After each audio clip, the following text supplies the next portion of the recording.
Assalamualaikum warahmatullahi wabarakatuh.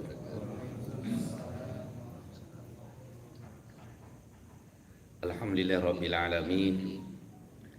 Bismillahirrahmanirrahim. Wassalatu wassalamu ala asyrafil anbiya'i wal mursalin wa ala alihi wa sahbihi ajma'in. Wa qala Allahu ta'ala fil Qur'anil Karim. A'udzu billahi samii'il 'alim minasyaitonir rajim. Man amila salihan min dzakarin aw untha fa huwa mu'min falanuhyiyannahu hayatan thayyibah. Amma ba'd. Alhamdulillah, ibu-ibu dan bapak-bapak yang saya hormati, di awal taklim kita ini pertama-tama kita senantiasa bersyukur kepada Allah Subhanahu wa taala karena dengan rahmat beserta karunia dan inayahnya sehingga hari ini kita bisa melaksanakan salat maghrib berjamaah dan kita lanjutkan dengan taklim. Mudah-mudahan apa yang kita lakukan pada hari ini menjadi amal soleh bagi kita semuanya dan mendapat ridha Allah Subhanahu wa taala. Dan selanjutnya kita senantiasa berselawat kepada Nabi kita Muhammad sallallahu alaihi wasallam. Allahumma shalli ala Muhammad wa ali Muhammad. Karena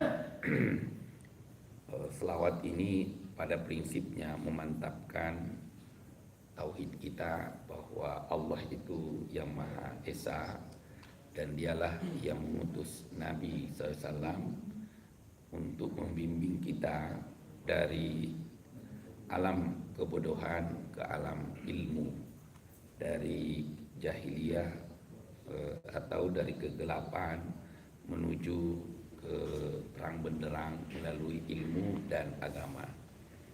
Untuk itu pada kesempatan ini seperti kita ketahui bersama bahwa kita sudah memasuki bulan atau akhir bulan Rajab atau awal bulan Sya'ban. Tapi paling tidak ada yang mengatakan ini akhir, ada yang mengatakan ini awal Sya'ban. Tetapi belum begitu keras perdebatannya karena belum berkaitan dengan hal yang wajib. Berbeda dengan Ramadan, berbeda dengan Idul Fitri atau Idul Adha.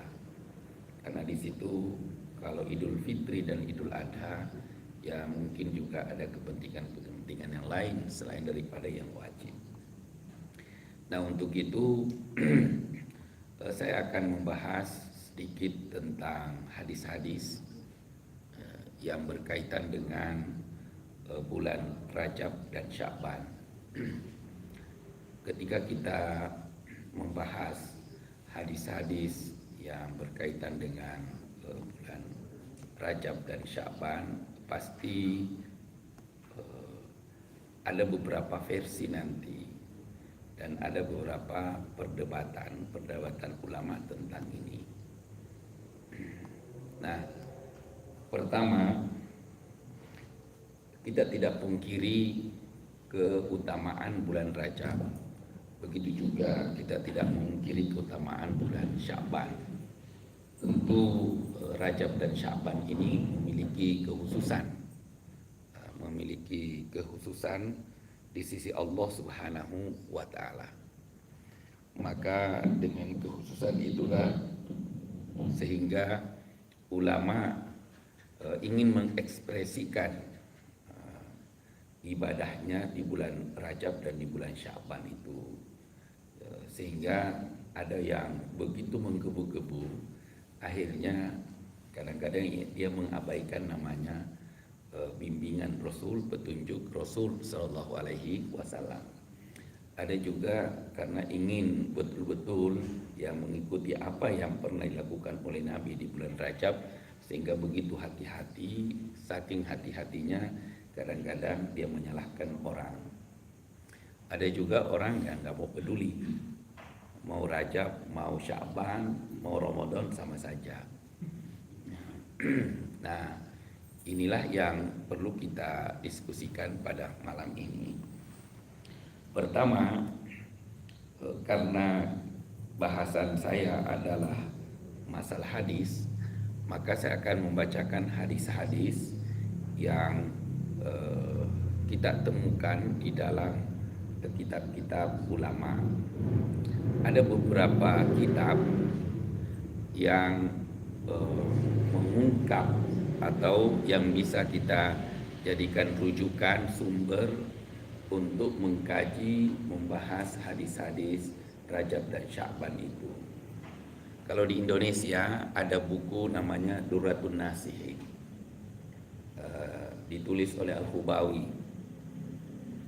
dan itu sangat populer di pesantren, di majelis taklim, dan banyak mubalik juga senang membaca, menyampaikan hadis itu atau dengan merujuk kitab Durratun Nasihin itu.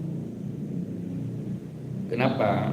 Karena dalam kitab Durratun Nasihin ini memang banyak hadis-hadis tentang fadilah-fadilah, keutamaan-keutamaan amalan, baik bulan Rajab, bulan Sya'ban atau Ramadan. Maka di bulan Ramadan banyak mubalik-mubalik yang sering merujuk itu.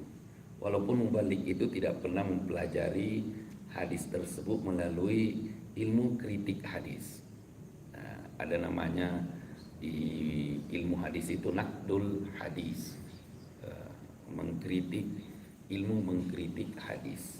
Bagaimana kita mempreteli hadis-hadis itu sehingga kita bisa memahami apakah hadis ini mutawatir, hadis ini ahad. Kalau itu ahad, apakah dia sahih, hasan, apakah dia dhaif. Kalau dhaifnya dhaif bisa diamalkan atau sama sekali tidak bisa diamalkan, atau dia maudhu, palsu, atau ada istilah ulama lain la aslalah, hadis itu tidak ada asal usulnya.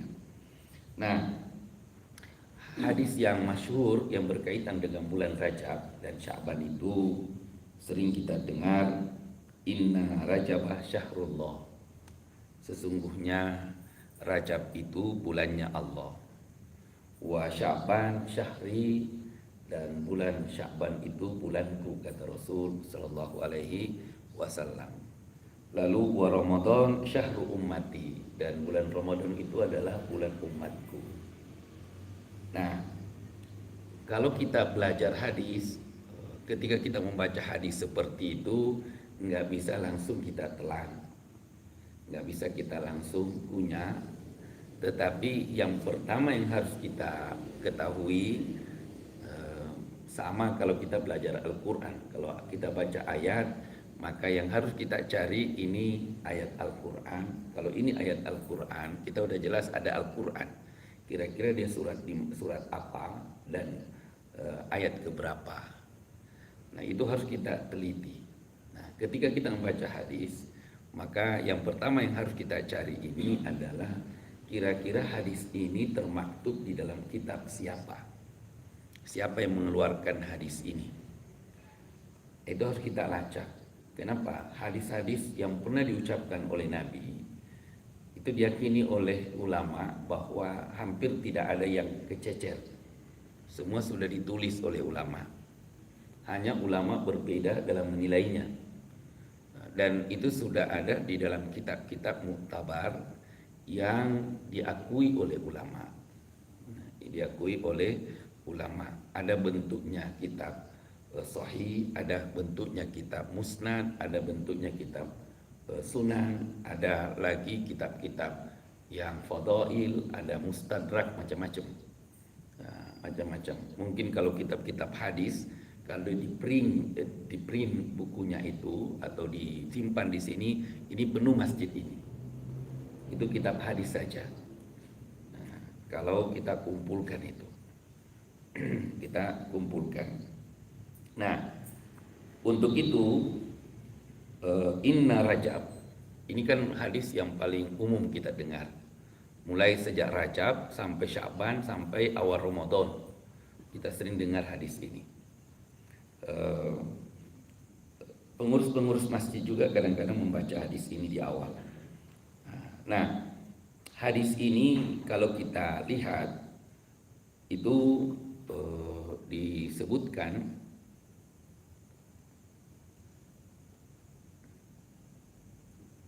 ini kenapa ini enggak ini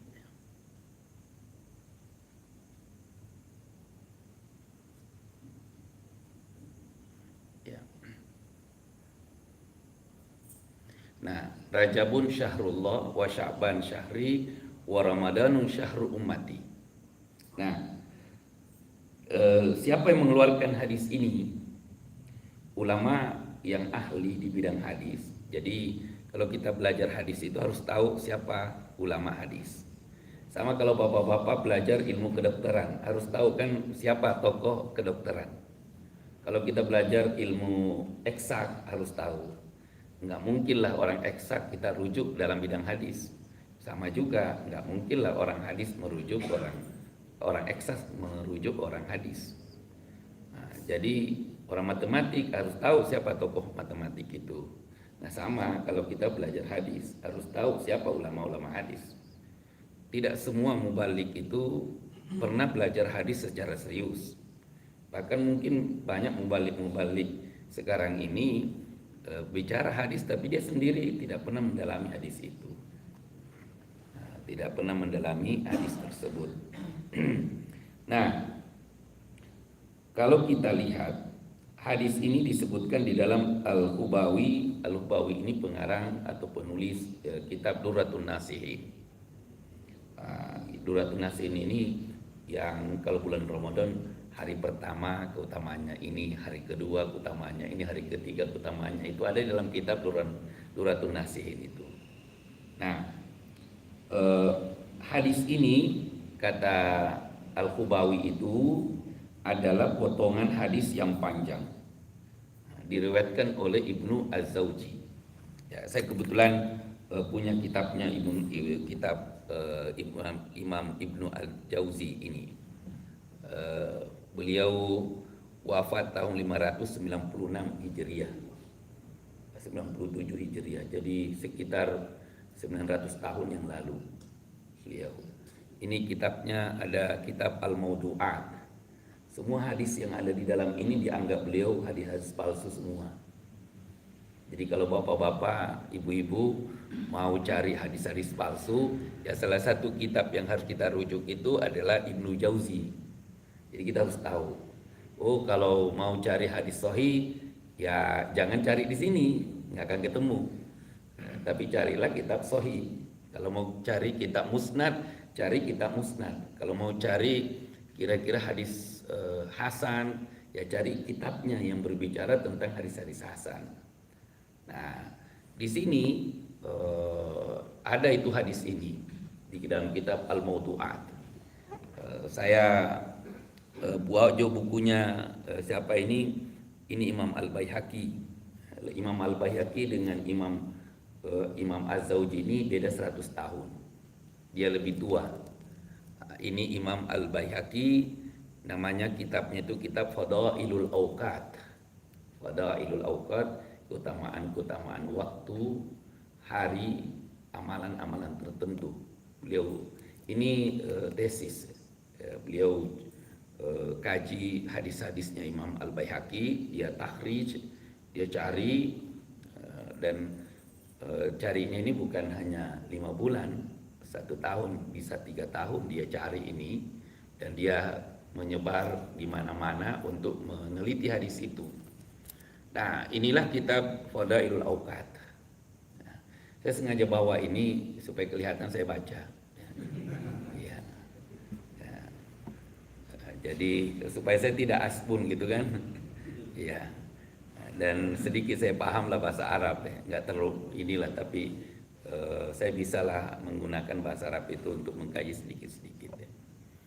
Karena paket ini bahasa Arab semua. Ada juga bahasa Inggrisnya.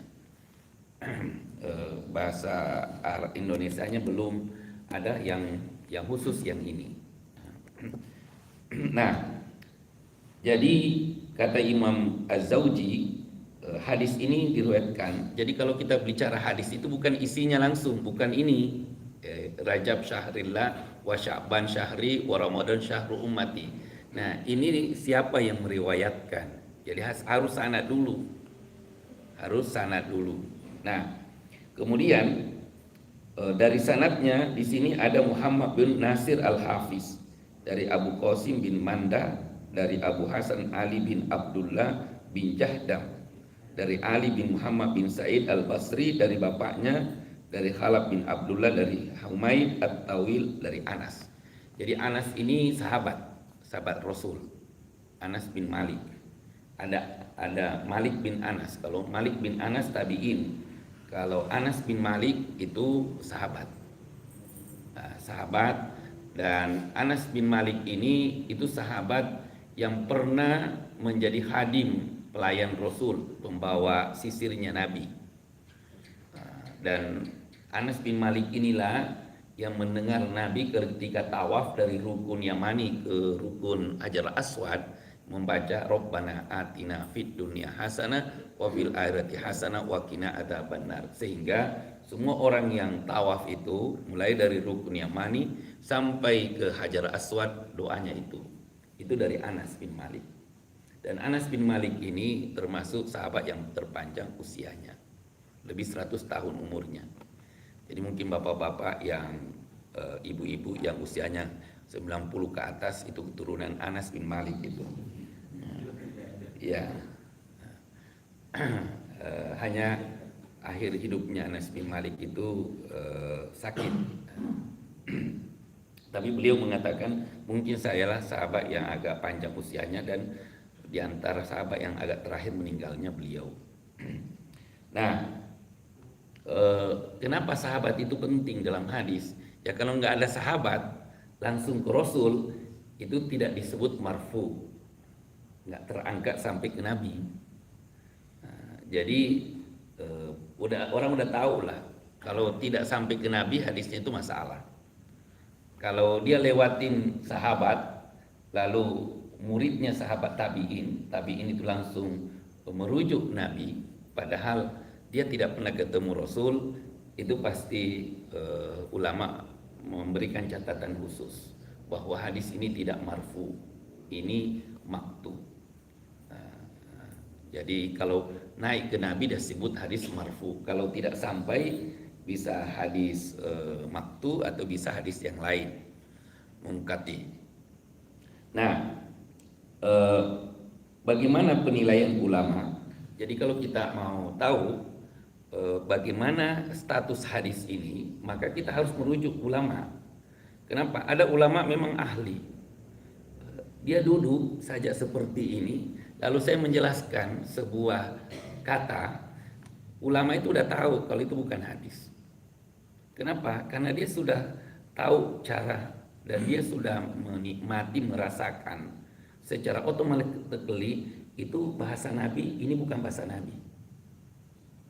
Kan banyak hadis-hadis itu, ada hadis itu kelihatannya bagus, tapi sebenarnya itu bukan sabda Nabi, tapi itu tambahan. Salah satu contoh hadis tambahan itu adalah as-salatu fi awwali waqtiha. Salat itu di awal waktu. Kata awal itu diperdebatkan. Itu dari Nabi atau bukan? Imam Malik mengatakan itu bukan dari Nabi. Nabi tidak pernah mengatakan sholat di awal waktu, tapi Nabi hanya mengatakan sholat pada waktunya. Kan beda kan? Awal waktu. Nah, awal waktu. Saya setelah tahu itu agak nyaman hidup saya itu. Dulu dikejar-kejar saya itu. Ya, saya ceramah kadang-kadang saya diprotes itu. Kenapa? Karena udah as-salatu fi awali waqtiha itu. Jadi saya sering didemo sama bapak-bapak yang soleh sekali itu dengan hadis itu. Bah Ustaz, udah azan itu. Terus bagaimana kalau sudah azan? As-salatu fi awal waqtiha. Nah, setelah saya waktu itu S2 saya ambil hadis. Saya masuklah. Persis ada teman saya diskusi. As-salatu fi awal waqtiha gimana? Coba dicari itulah. Kenapa? Ini yang banyak jadi dalil orang-orang untuk memproses ustaz, dan dianggapnya ustaz itu yang melebihi waktu awal nggak soleh. Ya. Nah, kalau azan harus langsung azan. Nah, padahal kalau di rumah kadang-kadang lebih memilih nonton TV atau main game. Tapi kalau di masjid wah langsung. Nah, tapi bukan di masjid ini. Nah, apa yang terjadi? Akhirnya dicarilah itu. Kalau orang hadis itu dicari, Pak. Dan itu ilmu yang paling berat. Kenapa? Harus baca buku berapa kitab lah.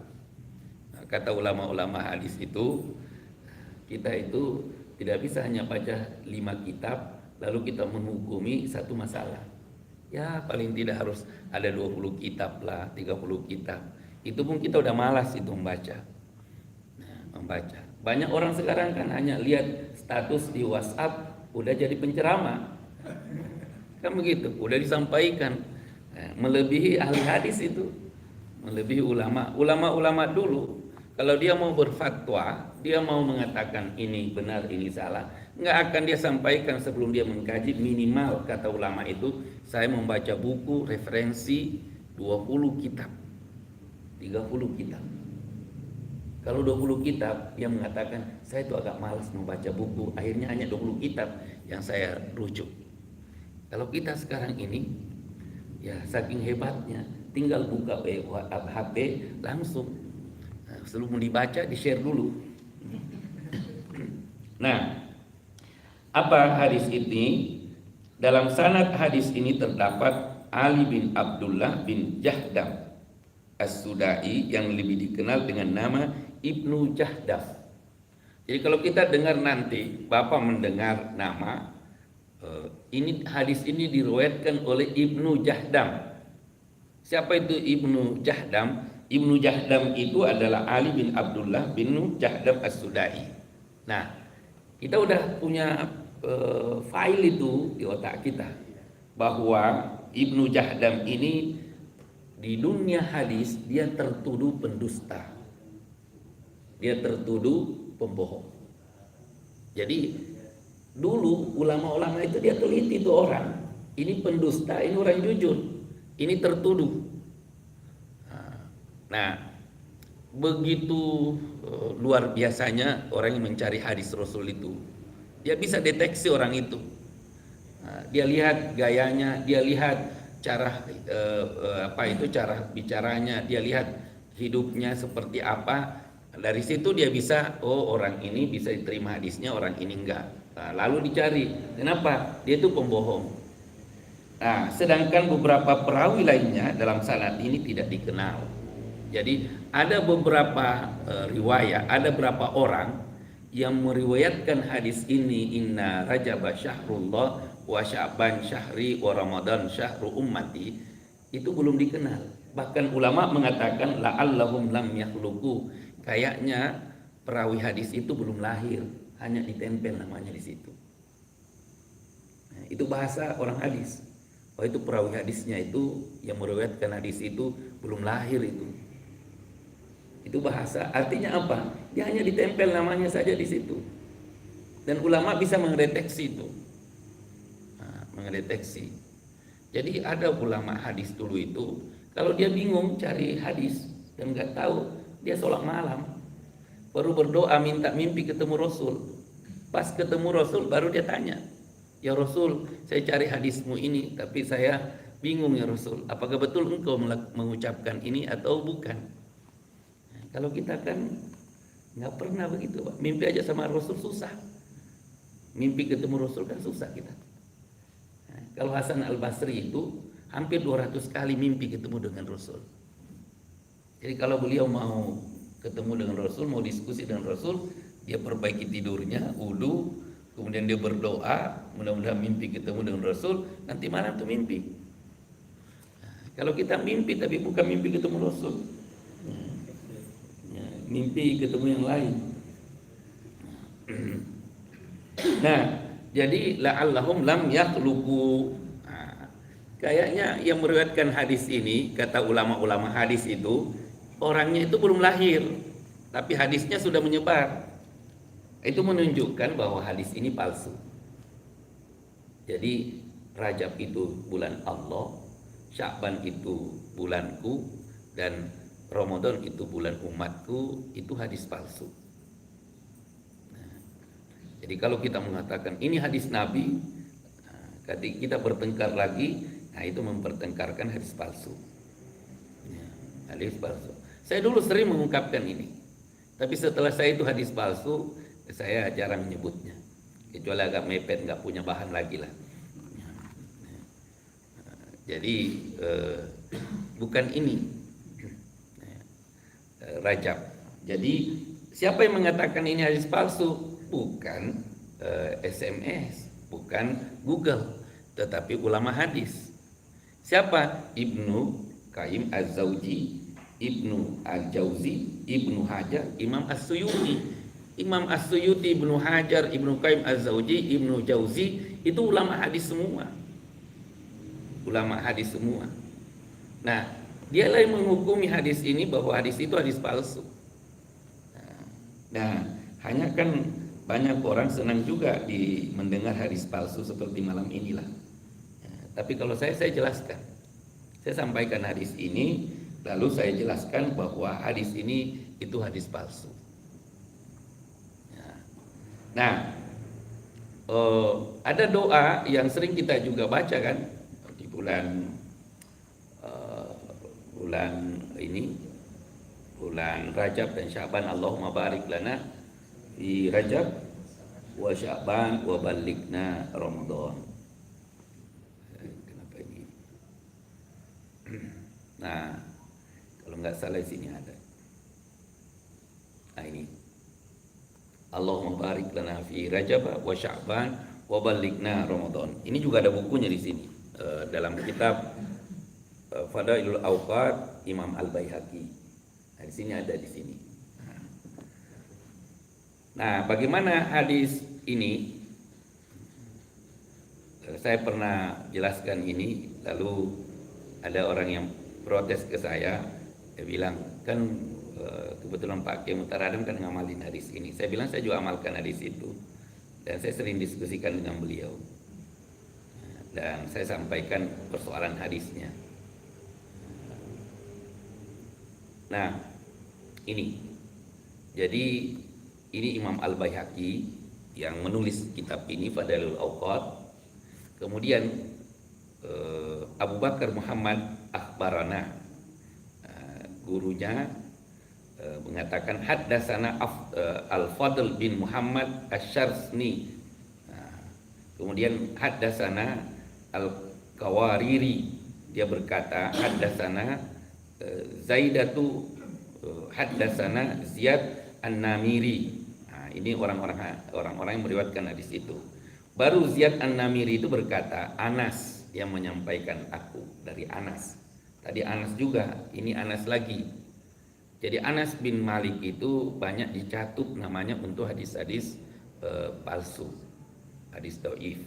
Nah, di sini Anas berkata, adalah Rasulullah SAW setiap masuk bulan Rajab, beliau berdoa dengan doa apa? Allahumma barik lana fi Rajab wa Sya'ban wa ballighna Ramadan.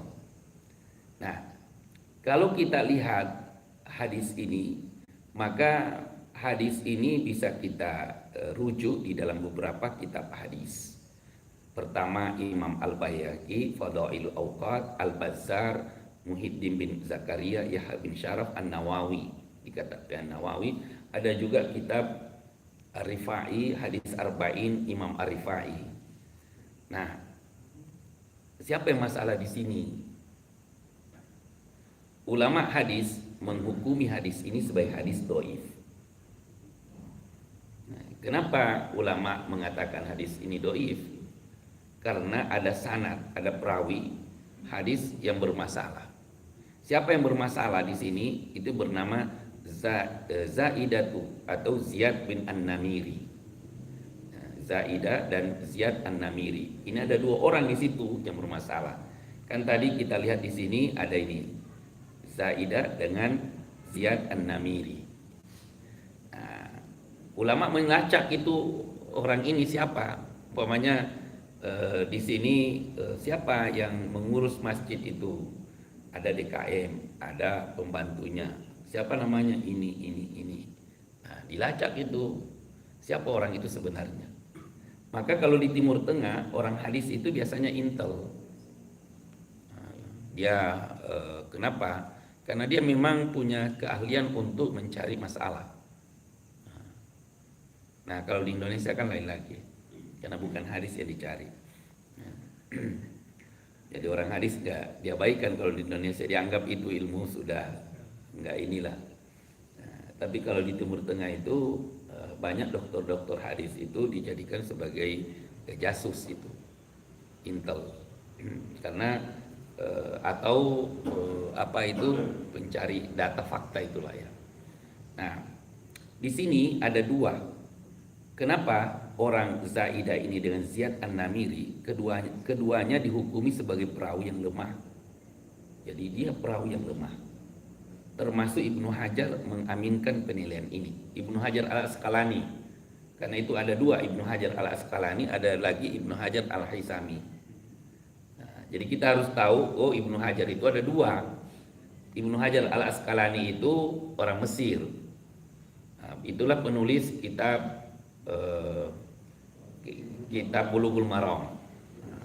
Bulughul Maram.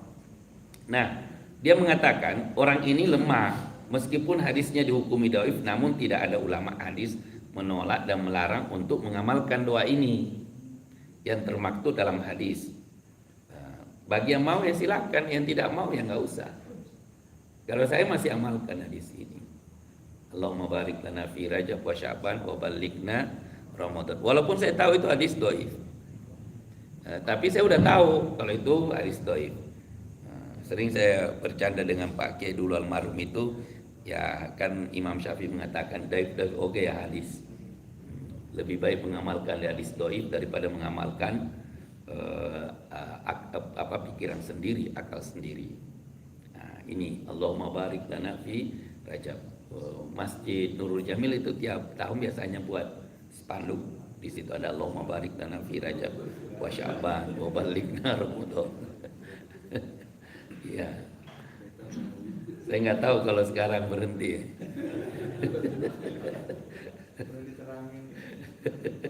Iya. Nah, kenapa? Saya nanti akan jelaskan kenapa dan bagaimana kita bisa mendeteksi hadis-hadis palsu itu.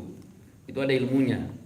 Nah, tapi saya akan bacakan beberapa hadis yang berkaitan dengan hadis Sya'ban. Nah, hadis Sya'ban. Di sini ada hadis yang berkaitan dengan Sya'ban yang berbunyi begini. Fadlu syahri Sya'ban ala sa'iri syuhur. Keutamaan bulan Sya'ban itu dengan bulan-bulan selain bulan Sya'ban itu seperti keutamaanku dengan atas seluruh nabi. Nah, jadi keutamaan bulan Sya'ban atas semua bulan itu seperti keutamaanku atas semua nabi, kata Rasul. Kemudian wa fadlu Ramadan ala sa'ir syuhur ka fadlillahi ta'ala ala ibadihi. Kemudian keutamaan Ramadan, bulan Ramadan terhadap dibandingkan dengan bulan-bulan yang lainnya itu seperti keutamaan Allah atas hamba-hambanya. Atas hamba-hambanya. Jadi kan luar biasa itu kalau lihat hadis ini. Makanya banyak orang itu betul-betul yang habiskan waktunya untuk beribadah di bulan Ramadan. Kenapa? Karena banyak hadis-hadis seperti itu. Nah, ketika kita baca hadis seperti ini, ya itu tadi tidak bisa langsung kita terima. Yang pertama yang harus kita lacak adalah siapa yang mengeluarkan hadis itu. Ya, kalau hadis itu hanya keluar di mimbar sama mubalik, ya belum selesai masalahnya. Belum selesai masalahnya. Tetapi harus dilacak mubalik itu ngambil hadis di mana? Siapa rujukannya? Kitab apa? Nah, kitab apa? maka dia harus tahu itu lacak sumber aslinya. Umpamanya yang mengatakan itu Riyadhus Shalihin. Riyadhus Shalihin itu kan saripati hadis yang ada di dalam kitab-kitab muktabar yang lain. Nah, maka ada ulama, ada ulama mencoba mengkaji, meneliti hadis ini. Dia telusuri. Ada dosen hadis saya itu yang mencari hadis itu sampai untuk mengkritik hadis itu. Dia terbang ke sana kemari. Ada ke Mesir, ke Saudi, ke Syam, kemana. Sampai dia bilang, saya untuk meneliti hadis-hadis supaya itu sahih, dhaif, kemudian palsu atau ada asalnya atau tidak ada, saya harus membaca dan menelusuri kitab-kitab hadis kurang lebih 500 judul kitab hadis. Baru dia bisa menemukannya. Kalau kita ya itu tadi, orang Indonesia itu pinter-pinter semua. Tanpa membaca buku udah bisa mengajarkan hadis. Nah, ya silakan.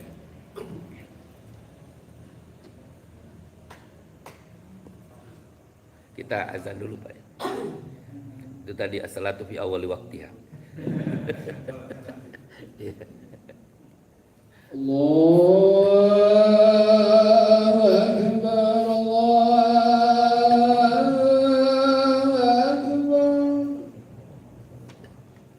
Allahu Akbar,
Ya, baiklah, kita lanjutkan tentang hadis yang kita bahas tadi, bahwa fadlu syahri Sya'ban ala sa'iri syuhur, Nah, dari mana hadis ini? Siapa yang mengeluarkan hadis itu? Maka ditelitilah oleh ulama. Salah satu yang meneliti hadis ini adalah Ibnu Hajar Al-Asqalani, ya, penulis Fathul Bari, yang mensyarah kitab Sahih Bukhari. Nah, dia katakan bahwa hadis ini ada di dalam kitabnya Tabiin Al-Ajab. Tapi beliau mengatakan bahwa hadis ini dibacanya dari naskah yang ditulis oleh seorang syekh namanya Abu Thahir As-Salafi, dengan sanad, dengan lafaz ditulis di situ. Ini lafaznya, ini sanadnya. Nah, lafaznya itu ada Syekh Abu Barakat Hibatullah bin Mubarak. Dan sampai di situ ada namanya As-Sabti dari Abu Ja'far bin Maslama, dari Muhammad bin Abdullah bin Ahimimi, dari Abdullah bin Muhammad Al-Bagawi, dari Mansur bin Abi Muzahim, dan Muhammad bin Habib Al-Jarudi, dari Zuhri, dari Anas radhiyallahu anhu. Anas lagi di sini. Sudah ada 3 tadi hadis Anas bin Malik. Nah, kemudian dia mengatakan bahwa fadlu Rajab ala sa'iri syuhur ka fadlil Qur'an. Keutamaan bulan Rajab itu dibandingkan dengan bulan-bulan yang lain itu seperti keutamaan Al-Quran dengan zikir-zikir selain Al-Quran. Wa fadlu Sya'ban, dan keutamaan bulan Sya'ban itu dengan bulan-bulan yang lain seperti keutamaan Rasul dibandingkan dengan nabi-nabi yang lain. Kita ketahui bahwa Nabi Musa itu mulia, Nabi Isa juga mulia, Nabi Allah Subhanahu wa taala. Tetapi kalau dilihat kekhususan dan keutamaan Nabi, kita akui bahwa Rasul memang lebih diutamakan oleh Allah. Walaupun Nabi tidak melarang kita membanding-bandingkan dirinya dengan Nabi Musa. Tapi kita ketahui sendiri, Nabi Musa itu menerima atau berbicara dengan Allah itu di bukit Sinai, di gunung Sinai. Nah, tapi Nabi ketika mau berdialog dengan Allah itu bukan di bumi, tapi di Isra Mirajkan oleh Allah dari Masjidil Haram ke Masjidil Aqsa sampai naik tembus langit ke-7. Setelah itu Sidratul Muntaha. Nah, di Sidratul Muntaha dia berhadapan-hadapan dengan Allah. Tidak ada hijab antara dirinya dengan Tuhannya. Disitulah Rasul berdialog, bukan di atas gunung. Walaupun Nabi Musa disebut kalimullah karena dia berbicara langsung dengan Allah di bukit Sinai, tapi Allah mengangkat Rasulnya, Rasul kita, Nabi kita Muhammad SAW, lalu diajak berdialog di Sidratul Muntaha. Malaikat Jibril pun gak bisa sampai di tempat itu. Nah, ini keutamaan Rasul SAW. Untuk melebihi keutamaan Rasul ini, ya tinggal beramal di bulan Sya'ban. Kalau kita lihat di sini, wa fadlu Ramadan ala sa'iri syuhur ka fadlillah ala ibadi. Keutamaan bulan Ramadan itu dibandingkan dengan bulan-bulan yang lain seperti keutamaan Allah, kelebihan Allah dibandingkan dengan hamba-hambanya sendiri. Nah, kan kalau kita mau melihat apakah hadis ini maudhu masalah, itu harus kita lihat dari isinya. Dari isinya, selain dari sanadnya. Kalau sanadnya, kata Ibnu Hajar, hadis ini ada orang yang bernama As-Saqti. As-Saqti ini, kata beliau, perawi yang dikenal senang memasukkan hadis, sering memasukkan hadis. Kenapa orang-orang dulu itu sering memasukkan hadis?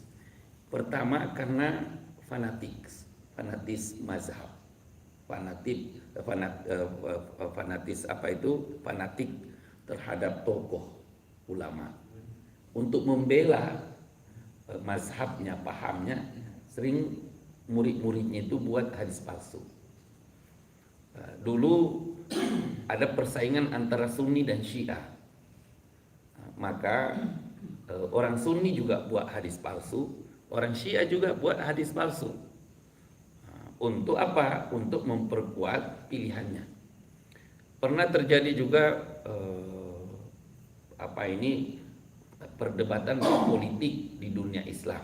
Nah, ketika muncul perdebatan politik itu, maka muncul lagi hadis-hadis palsu. Ada juga orang memang senang dia membuat hadis palsu. Membuat hadis palsu. Ada orang pura-pura memang jadi ulama, lalu dia buat hadis palsu untuk merusak Islam.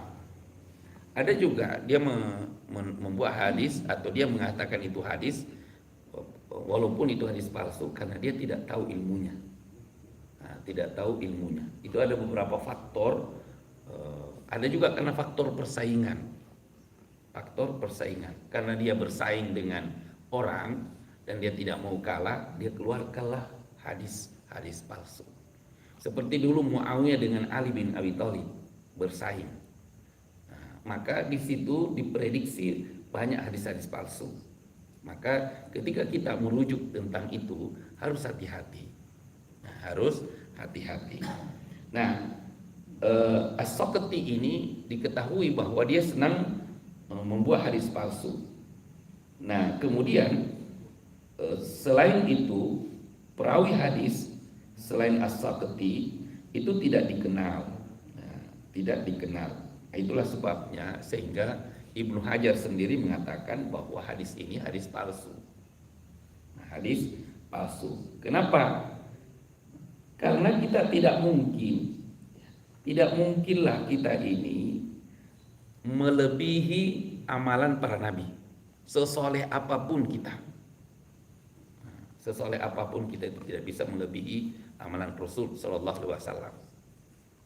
Puncak orang yang terbaik di dunia itu ya Rasul. Ya kalau kita ini sedikit aja kesolehannya yang kita ambil lumayan lah gitu ya. Lumayan gitu. Kenapa? Ya lihat aja kesolehannya Rasul. Salat tahajud, betis dan lututnya itu bengkak. Saya alhamdulillah betis lutut saya bengkak kena asam urat. Bukan salat tahajud itu.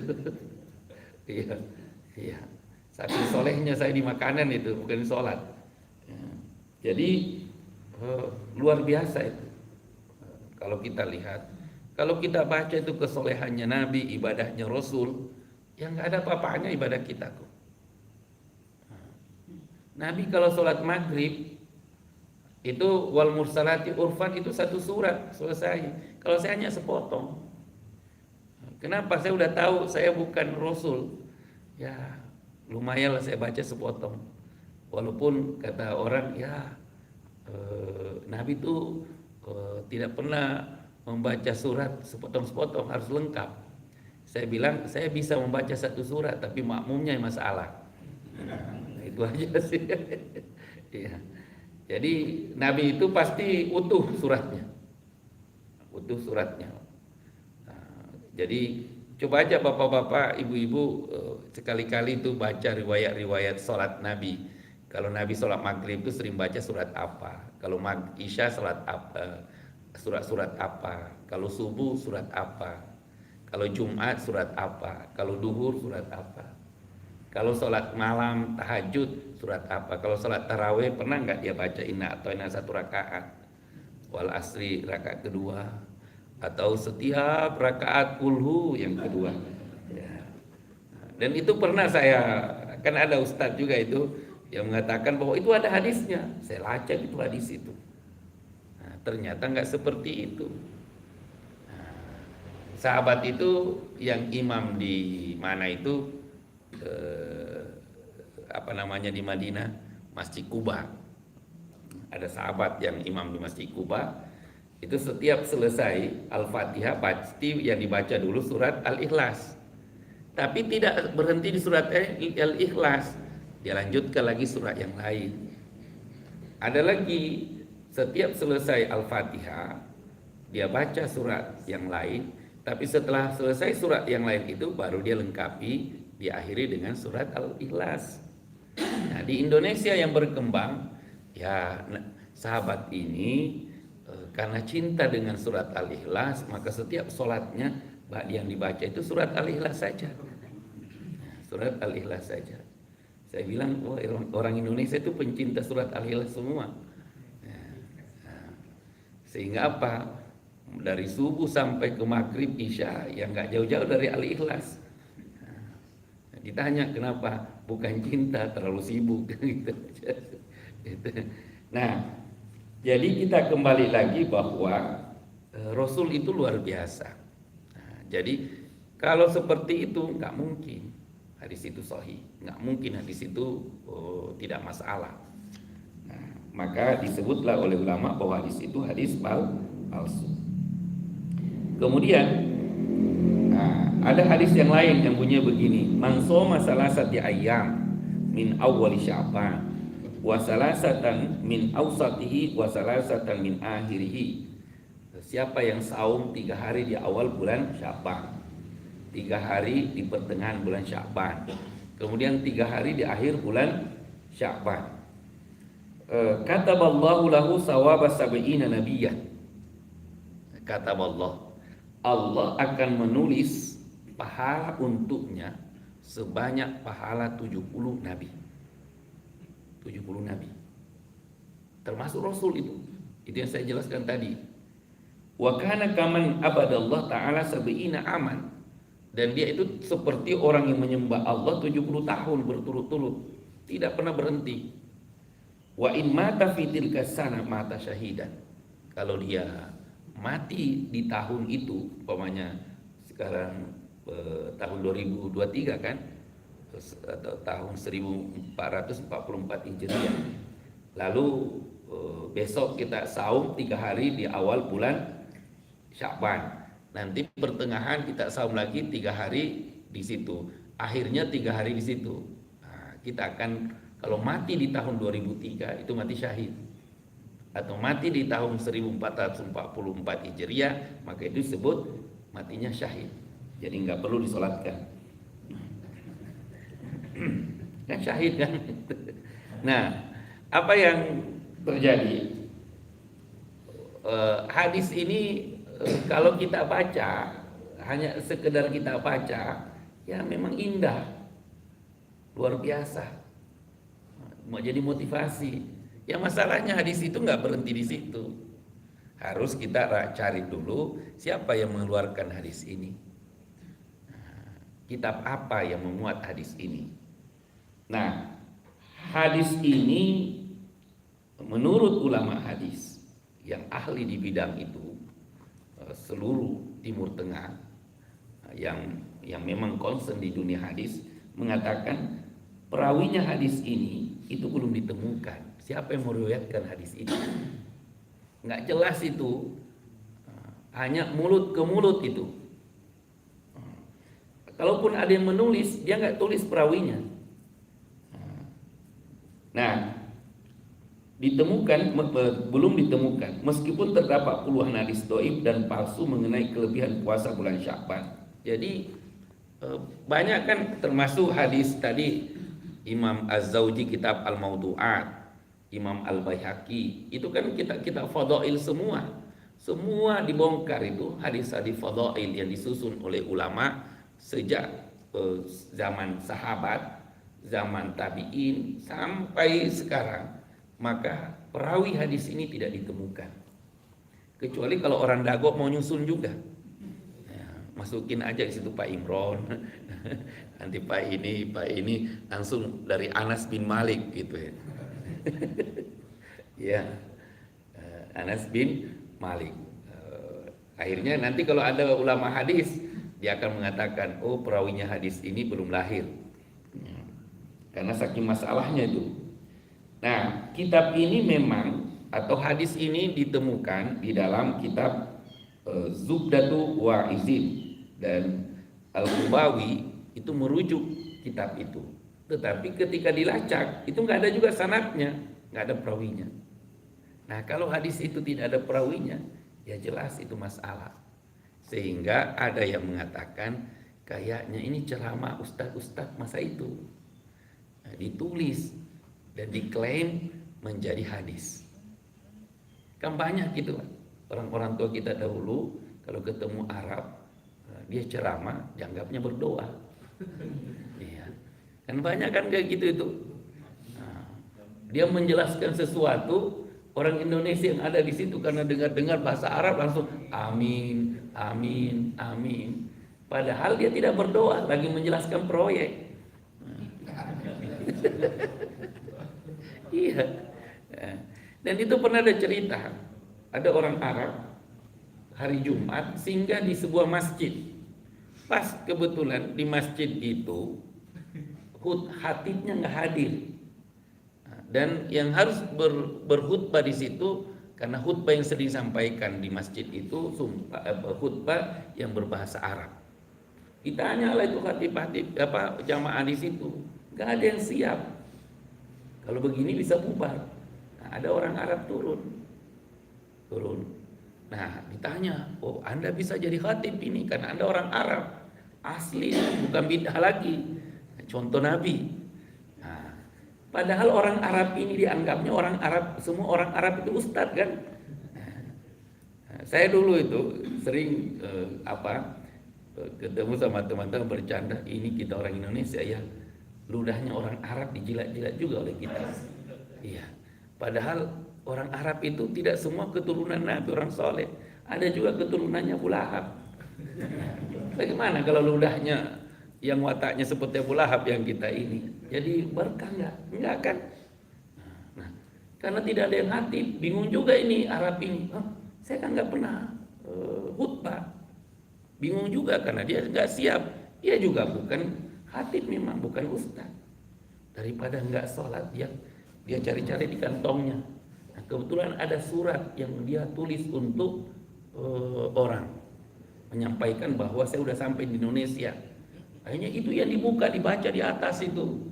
Nah, dianggaplah hebat ini. Oh, betul-betul makbul Jumat kita hari ini.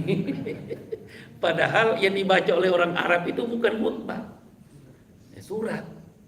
Nggak ada yang tahu.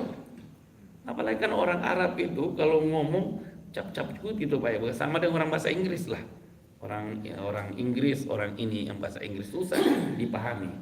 Nah, orang kita amin amin setelah khutbah imam dicium-cium tuh tangannya.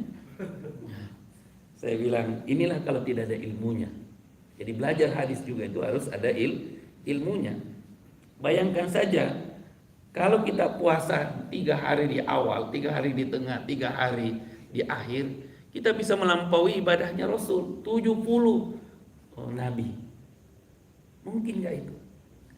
Kalau begitu nggak usah kita puasa Ramadan. Setelah itu santai-santai aja di Ramadan. Kalau ada yang bilang, kenapa Anda tidak sholat saum di bulan Ramadan? Udah di cover di bulan Sya'ban. Udah ketutup itu di bulan Sya'ban. Kenapa? Baca hadisnya ini. Nah, kata ulama, hadis ini adalah hadis maudhu, palsu juga. Ini masih banyak Pak hadis palsu ini. Nggak bisa saya sampaikan semua ini. Tetapi apakah kita tidak boleh beribadah atau saum di bulan Sya'ban? Saum di bulan Sya'ban. Nah, ini yang akan saya jelaskan sedikit hadisnya. Saya tidak melarang orang itu beribadah di bulan Sya'ban atau di bulan Rajab, tapi jangan merujuk hadis-hadis palsu. Itu aja sih. Jangan merujuk hadis-hadis mungkar. Jangan merujuk hadis-hadis matruk. Kenapa? Karena itu bukan hadis. Pernah ada orang Salman itu WA ke saya. Saya bilang, kita butuh memang hadis palsu. Dia bilang, saya nggak butuh hadis palsu. Saya bilang, kalau Anda tidak tahu hadis palsu, mana mungkin Anda tahu ada hadis sahih. Adanya palsu itu kan ada sahih. Nggak mungkin ada sahih kalau tidak ada palsu. Sama ada baik pasti ada jahat. Kalau nggak ada yang jahat, nggak tahu yang baik itu. Ada setan, ada malaikat. Kalau nggak ada malaikat, kita nggak tahu mana setan. Manusia juga seperti itu. Jadi saya bilang, kita butuh itu hadis maudhu. Butuhnya itu untuk apa? Untuk mengetahui mana hadis sahih, mana hadis hasan, mana hadis yang tidak bermasalah. Nah, untuk itu Saya tidak pernah mengatakan atau membidahkan orang yang beramal atau beribadah di bulan Rajab. Senang-senang saja. Tapi yang perlu dihindari adalah jangan merujuk hadis-hadis palsu itu. Kenapa? Kan kalau kita mengamalkan hadis palsu, ya berbohong sama Nabi. Kalau kita berbohong sama Nabi, ya kita beramal tapi ujung-ujungnya juga nggak diterima oleh Allah. Kenapa? Ya nggak dicontohkan oleh Nabi. Bolehlah hadis palsu itu diamalkan kalau kita sudah jadi Nabi. Kalau selama tidak jadi Nabi, tinggalkan saja itu. Kenapa? Nggak ada manfaatnya. Artinya jangan itu yang diamalkan. Bagaimana kalau saya mau saum di bulan Sya'ban? Silahkan. Tapi jangan mengamalkan hadis yang 3 hari di awal, 3 hari di tengah, 3 hari di akhir, baru ingin mendapatkan pahala yang sebesar tadi. Jangan itu. Tapi apakah saya salah kalau saya puasa di bulan Sya'ban? Enggak, besok mau puasa silakan. Mau lusa puasa silakan. Tapi jangan merujuk hadis-hadis palsu itu. Nah, kenapa? Karena ada hadis juga yang bisa kita rujuk untuk mengamalkan sesuatu di bulan Sya'ban ini. Apa? Hadisnya itu yarfa'ullahu a'malal ibadi kullaha fi hadzal syahr. Allah Ta'ala mengangkat semua amalan hamba-hambanya pada bulan Sya'ban itu. Nah, bagaimana hadis ini? Nah, kita cari hadis ini di mana dan siapa yang mengeluarkan hadis ini. Kita carilah. Saya juga tadi nyari itu sebelum ke sini. Ada yang mengatakan bahwa hadis ini ada dalam kitab Sunan An-Nasa'i. Nah, saya ambillah komputer, saya lacak gitu. Oh, saya temukanlah hadis ini di An-Nasa'i. Nah, di An-Nasa'i ada namanya Sunan An-Nasa'i. Nah, Sunan An-Nasa'i. Kemudian hadis ini ditemukan juga di dalam kitab Fadailul Awqat. Nah, di sini ada juga di Fadailul Awqat Imam Al-Baihaqi. Disitulah saya mencoba melacak kembali yang disampaikan oleh ulama itu. Saya mau membuktikan bahwa betul apa yang disampaikan ulama itu.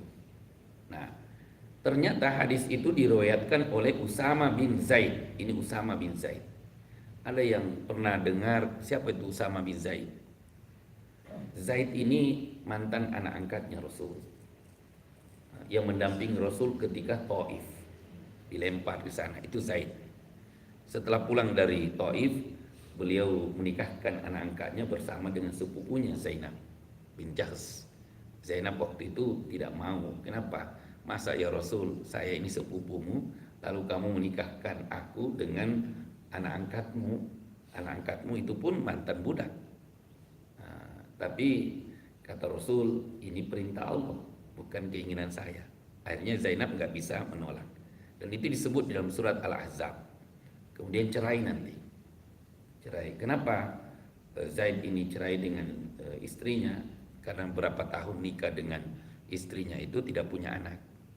Nah, akhirnya dia datang ke Rasul. Saya rencana cerai nih sama istriku ya Rasul. Kenapa? Saya nggak punya anak. Nah, Nabi mengatakan insik, pertahankanlah keluargamu. Lalu ditegur sama Allah. Kenapa? Karena Rasul sudah tahu keputusan Allah bahwa pernikahan ini memang disetting oleh Allah seperti itu. Nanti Zaid cerai dengan Zainab. Setelah itu Rasul menikahi sepupunya kembali. Sepupunya kembali. Maka setelah Zaid cerai dengan sepupu Rasul, Zaid ini dinikahkan lagi.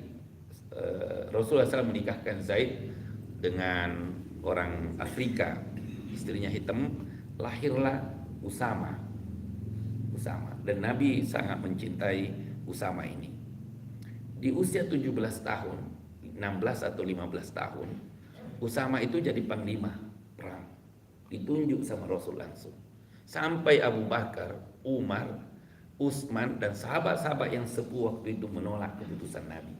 Ya Rasul, bagaimana ya Rasul engkau menunjuk anak kecil memimpin kita di medan perang? Nanti kalau gagal bagaimana ya Rasul? Tapi Rasul tidak berubah, tidak bergeming. Usama bin Zaid yang jadi panglima tentara yang memimpin peperangan sekarang ini, maka semua sahabat harus tunduk. Tunduklah itu. Biasanya kan sahabat-sahabat tua itu ya senioritas kan itu biasa. Jadi senioritas itu bukan hanya sekarang. Di zaman Nabi juga kadang-kadang muncul itu. Tapi ada Rasul di situ yang menetralisir. Nah, menetralisir. Akhirnya apa? Tunduk itu sahabat-sahabat. Nah, Usama bin Zaid inilah pernah bertanya kepada Rasul sallallahu alaihi wasallam. Di sini disebutkan. Qala haddatsani Usama bin Zaid qala qultu ya Rasulullah. Aku berkata kepada Rasul, bertanya kepada Rasul, lam araka tasumu syahran min syuhur ma tasum min Sya'ban. Saya lihat, saya perhatikan ya Rasul, saya tidak melihat engkau banyak saum di bulan-bulan lain dibandingkan dengan bulan Sya'ban ini. Saya lihat engkau banyak saum di bulan Sya'ban. Kenapa bisa seperti itu ya Rasul? Qal zalika syahrun. Kenapa engkau melakukan itu ya Rasul? Kata Rasul, karena bulan Sya'ban itu adalah bulan yaghfulun nasu anhu baina Rajab wa Ramadan. Itulah bulan yang sering diabaikan, dilupakan oleh manusia. Kenapa? Tampak itu sekarang. Kalau sudah mulai masuk bulan Sya'ban, orang susah saum kalau di Indonesia, Pak. Senangnya munggahan, botram. Kenapa? Ayo kita munggahan. Besok ada yang ngundang lagi, besok ada yang ngundang lagi. Kenapa? Nggak lama kita akan saum lagi. Kalau Nabi nggak memperbanyak munggahan, tapi melatih dirinya untuk saum, sehingga perutnya nggak kaget nanti. Kalau kita kan karena mau saum balas dendam dulu lah. Ya, akhirnya hampir tiap hari kita munggahan terus, kita makan bareng, kita makan ini, undangan ini, undangan itu. Kenapa? Sebentar lagi kita mau saum, ayo kita makan bareng. Akhirnya sebelum Ramadan udah asam urat duluan. Naiklah kolesterol, naiklah tekanan. Akhirnya nanti kalau ada imam agak panjang bacanya protes. Kenapa? Ya nggak mempersiapkan dirinya untuk menyambut bulan suci Ramadan. Cara menyiapkan diri menyambut bulan suci Ramadan berbeda dengan cara Rasul. Nah, itulah sebabnya sehingga Rasul mengatakan zalika syahrun yaghfulun nas. Itulah bulan yang sering dilalaikan oleh orang, nggak diperhatikan. Untuk apa? Kalau Nabi dipakai untuk latihan, pemanasan sebelum masuk Ramadan. Kalau kita ya kesempatan untuk menghidupkan warung, kafe. Nah, apa yang terjadi? Huwa syahrun, itulah bulan turfa'u fihil a'mal ila rabbil alamin, di mana bulan itu amal-amal hamba itu diangkat ke Rabbul alamin, Tuhan alam semesta. Fa uhibbu ayyurfa'a amali wa ana sha'im. Dan saya ingin sekali ketika amal saya ini diangkat, dilaporkan kepada Allah, saya sedang saum, bukan sedang makan di restoran gitu. Jangan-jangan kata kalau Rasul hidup sekarang ini nggak kebayang kan gitu. Jadi kadang-kadang setelah saya tahu hadis ini, ya kadang-kadang kalau makan di restoran, jangan-jangan hari ini amal saya ditulis oleh Allah, saya bukannya sedang saum tapi sedang makan ya coto Makassar gitu ya. Nah, ini yang masalah gitu. Jadi Nabi itu apa? Saya ingin, rindu, senang ketika amal saya itu dicatat, dilapor, ditutup di bulan Rajab, di bulan Sya'ban, saya sedang saum. Nah, inilah bedanya kita dengan Rasul. Maka Rasul mengatakan syahru yaghfulun nas. Hati-hati di bulan Sya'ban. Kenapa? Karena bulan Sya'ban ini banyak dilalaikan. Padahal di situ amal diangkat. Nah, bagaimana kualitas hadis ini? Ya kita udah tahu bahwa hadis ini ada di dalam kitab Sunan. Kalau hadis ini tidak sahih, paling tidak dia hasan. Hasan artinya bisa dijadikan rujukan. Inilah yang dijadikan rujukan untuk saum di bulan Sya'ban. Jangan hadis-hadis yang lain tadi. Kalau hadis-hadis yang lain tadi kan ada itu aturan-aturannya, 3 hari, 3 hari, 3 hari. Kalau ini enggak, yang penting saum saja, selesai itu. Nah, kira-kira seperti itu. Kalau saya menyampaikan hadis palsu semua, kayaknya kita bingung nanti kalau pulang ke rumah. Jadi saya sampaikan satu hadis yang sahih lah sebagai obat gitu. Nah, mungkin ada pertanyaan dari ibu-ibu yang di Zoom atau bapak-bapak yang ada di ruang masjid, silakan. Ya, silakan. Ada salah satu hadis dari kitab Sahih Muslim tentang penggunaan hadis-hadis maudhu atau palsu. Tentang penggunaan hadis-hadis maudhu atau palsu. Ya, sebentar. Ini semacam ada ancaman dari Rasulullah yang bunyinya man kataba alayya mutamidan fa yatabawa maqadahu minan. Iya. Nah, itu orang yang mengatasnamakan Rasulullah berarti hadis palsu gitu. Iya. Tapi berarti kan berbohong atas namaku. Iya. Alayya atas Iya. namaku. Nah, itu akan dimasukkan atau silakan menggelar dikerak di neraka. Tapi di sisi lain saya baca ada sebagian ulama yang memautukan hadis itu. Bagaimana pendapat pendapat Ustaz? Iya. Ya, silakan Ibu Prof ya, Ibu Eva. Silakan Bu.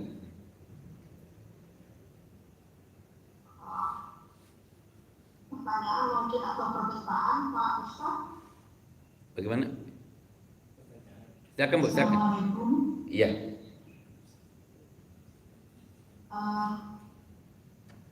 Kami mohon bekal saja yang harus dibaca selama bulan Sya'ban sampai Ramadan itu ya. Yang itu saja bekal-bekal kita ya. Kalau tadi mengenai hadisnya sudah diuraikan dengan lengkap ya.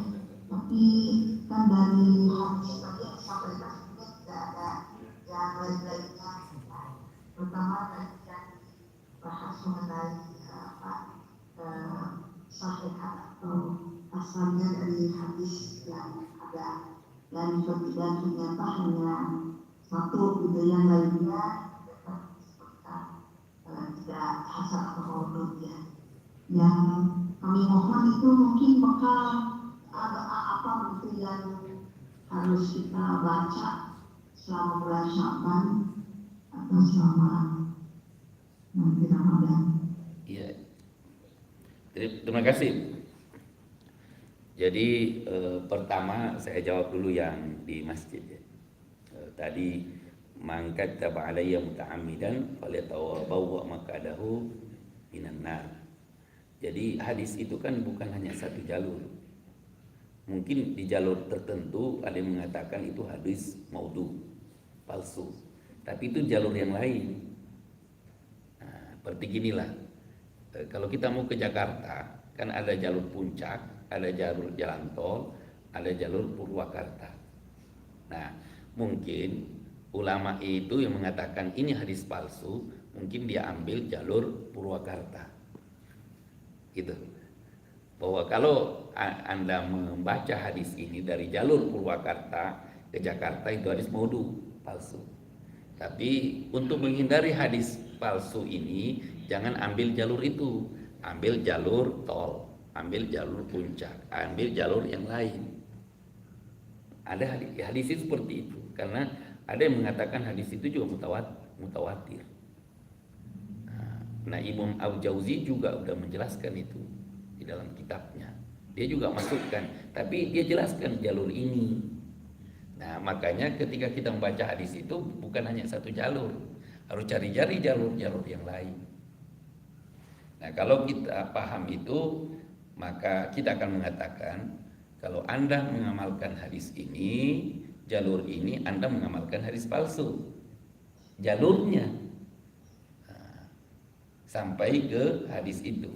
Tapi kalau mau aman, ambil jalur ini. Kalau jalur ini, maka itu aman. Tidak ada masalah dari segi perawi sampai kepada matanya hadis itu. Itu banyak hadis yang seperti itu.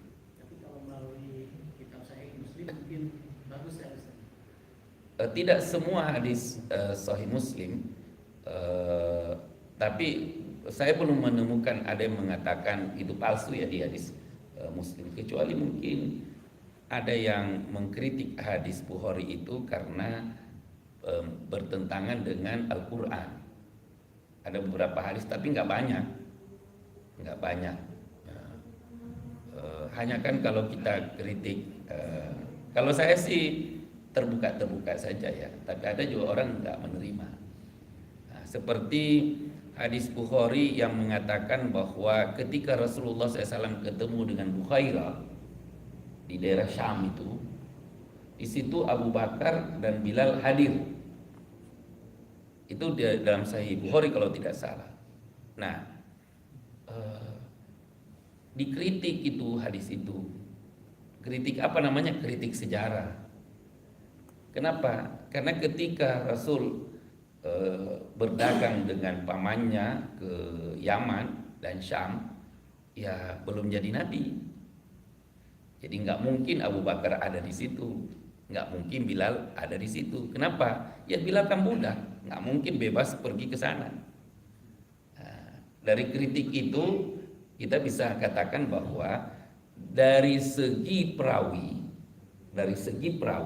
dari Bukhari ke gurunya sampai ke Rasul itu tidak ada masalah. Tetapi yang masalah itu di matanya hadis itu, kontennya hadis, isi hadis itu yang dikritik. Nah, kenapa? Karena nggak mungkin ketika Rasul ketemu dengan Buhairah, lalu Buhairah mengatakan, ya Abdul Muttalib, jangan kamu lanjutkan perjalananmu ke negeri Yaman atau Syam. Kenapa saya khawatir? Kalau orang-orang sana tahu kalau yang anak yang kamu bawa ini adalah calon nabi. Nah, calon nabi. Karena saya sudah melihat ada namanya di situ pohon sahabi. Nah, saya pernah ke situ, ke Yaman, ke Yordan. Sekarang negara Yordan itu persimpangan antara kalau kita mau ke Mekah, ke Madinah, ke Irak, biasanya di situ. Nah, ada pohon sahabi, pohon di mana Rasul duduk waktu pergi ke Syam berdagang dengan pamannya.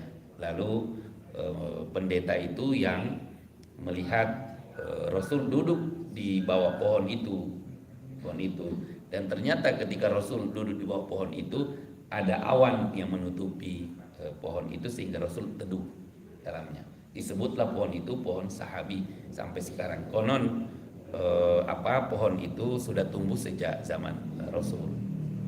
Nah, itu di Yordan. Saya penasaran aja, saya ke situ sebelum Covid itu. Sebelum Covid. Makanya kalau ada bapak ibu mau ke Aqsa, saya rencana bulan Oktober itu ya, ke Aqsa lagi.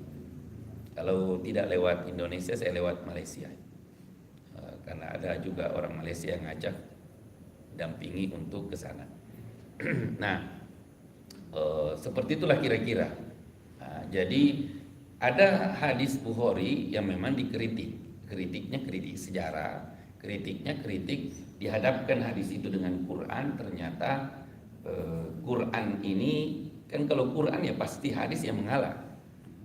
Nah, seperti ada hadis di Bukhari juga kalau nggak salah bahwa sungai Nil dan Ifrat itu berasal dari sungai yang ada di surga. Nah, sungai ada di surga.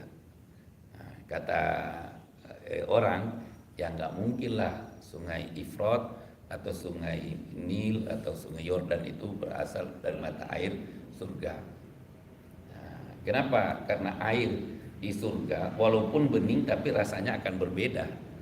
Karena Allah mengatakan sungai yang akan kita lihat, air yang akan kita rasakan, madu yang akan kita rasakan di surga itu adalah kenikmatan yang belum pernah terbesit di dalam hati, terpikirkan dan terbayangkan. Ya kalau itu air surga, maka orang akan berkata, ya nggak usah masuk surga lah. Kenapa? Air Nil itu keruh. Nah, Nah, kalau kita ke Mesir kan kita lihat itu air Sungai Nil sekarang ini keruh. Kira-kira seperti itu. Nah, kemudian pertanyaan tadi yang kedua adalah amalan apa? Ya itu tadi kalau tidak salah kalau kita juga baca Allahumma barik lana fi Rajab wa Sya'ban wa ballighna Ramadan. Walaupun itu sanadnya doif, tapi doifnya tidak begitu parah, tidak sampai matruk, tidak sampai matruk. Matruk itu kan hadis doif itu bertingkat-tingkat, ada 12 tingkat kalau tidak salah. Ada yang memang tidak boleh sama sekali diamalkan, ada yang masih boleh lah, masih boleh. Nah, Allahumma barik lana, ya Allah berkahilah kami di bulan Rajab wa Sya'ban, di Sya'ban wa ballighna Ramadan. Nah, kemudian ya boleh juga saum. Saum ya, saum yang seperti hadis yang tadi kita ungkapkan bahwa Usama bin Zaid itu bertanya kepada Rasul, dan Rasul mengatakan bahwa bulan Sya'ban ini adalah bulan yang banyak dilalaikan, dilupakan oleh orang. Maka saya sengaja menghidupkan atau banyak saum di bulan Sya'ban ini, tapi saya tidak tentukan harus 3 hari di sini, 3 hari di sini, 3 hari di sini, enggak. Yang penting saya ada waktu, saya saum. Nah, saya saum. Nah, hadis ini kan lebih lentur, lebih dinamis, tidak menjadi harus keharusan. Ya kalau Anda sehat, Anda bisa, ya silakan melatih. Kalau yang tanggal 15 saja? Ya?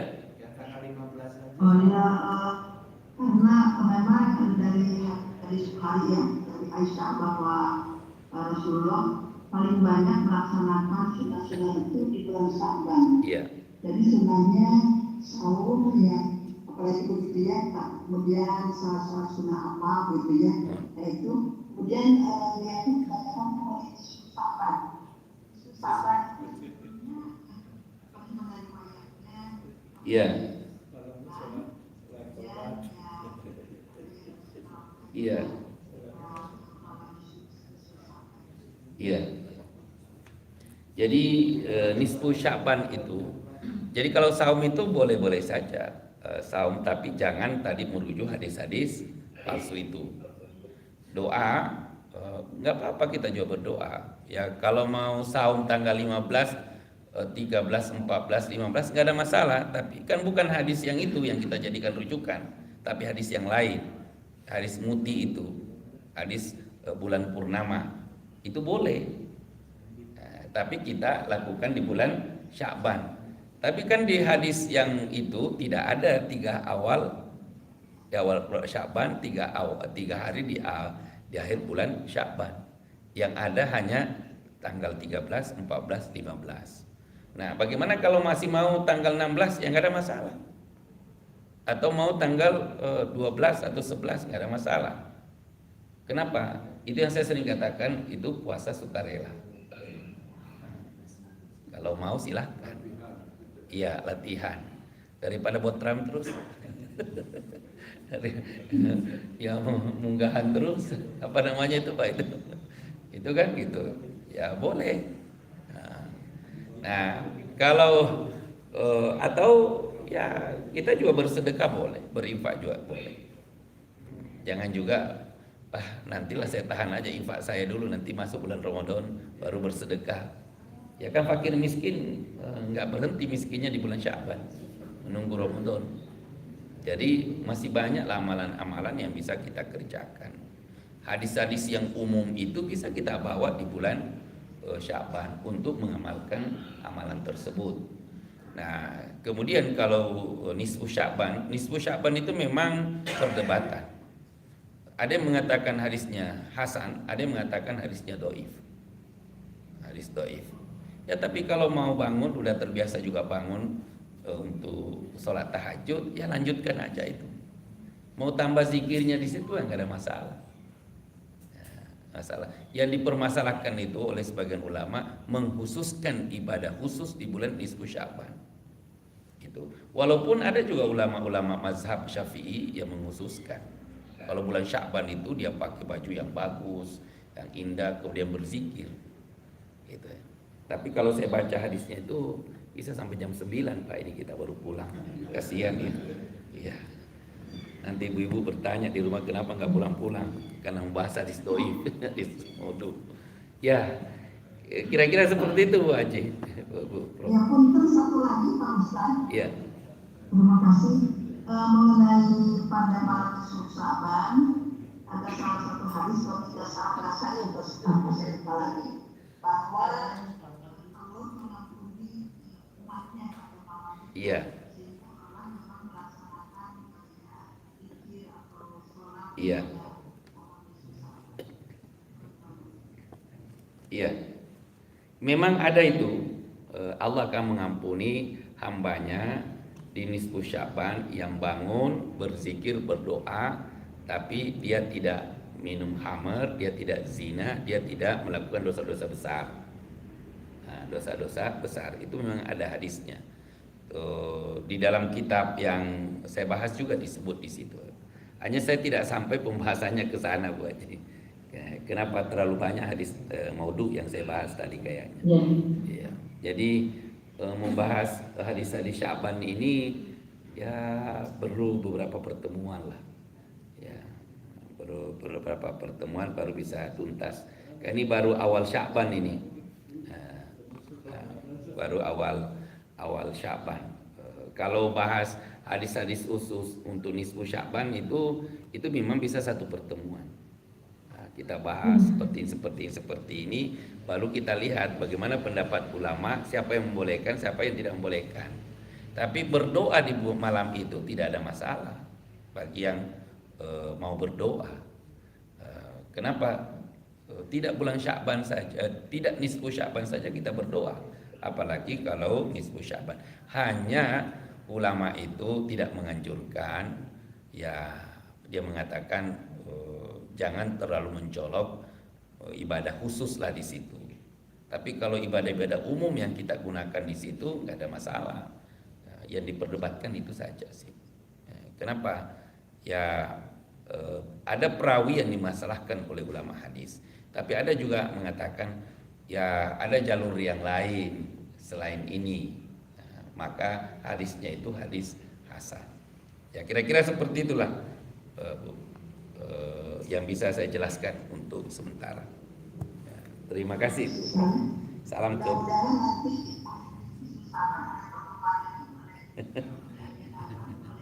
Iya. Insya Allah mudah-mudahan sehat kita semuanya, termasuk Bapak di rumah. Salam sama Bapak. Iya. Ya, kita cukupkan dengan doa. Innallaha malaikatahu yusholluna 'alan nabi ya ayyuhalladzina amanu shallu 'alaihi wa sallimu taslima. Allahumma shalli 'ala Muhammad wa ali Muhammad wa ja'alna min umurina faraja wa makhraja warzuqna min haitsu la tahtasib wa min haitsu la nahtasib. Allahumma inna nas'aluka min fujatil khair wa na'udzubika min fujatil syarr. Allahumma ja'alna min ladzina amanu wa amilus solihat. Rabbighfir warham wa anta khairur rahimin. Allahumma bika amsayna wa bika asbahna wa bika nambut wa ilaikan nusyur. Rabbi anzilni munzalan mubarak wa anta khairul munzilin. Rabbana atina fid dunya hasanah wa fil akhirati hasanah wa qina adzabannar. Allahumma barik lana fi Rajab wa Sya'ban wa ballighna Ramadan. Subhana rabbika bil izzati amma yasifun wa salamun alal mursalin walhamdulillahi rabbil alamin. Assalamualaikum warahmatullahi wabarakatuh. Waalaikumsalam.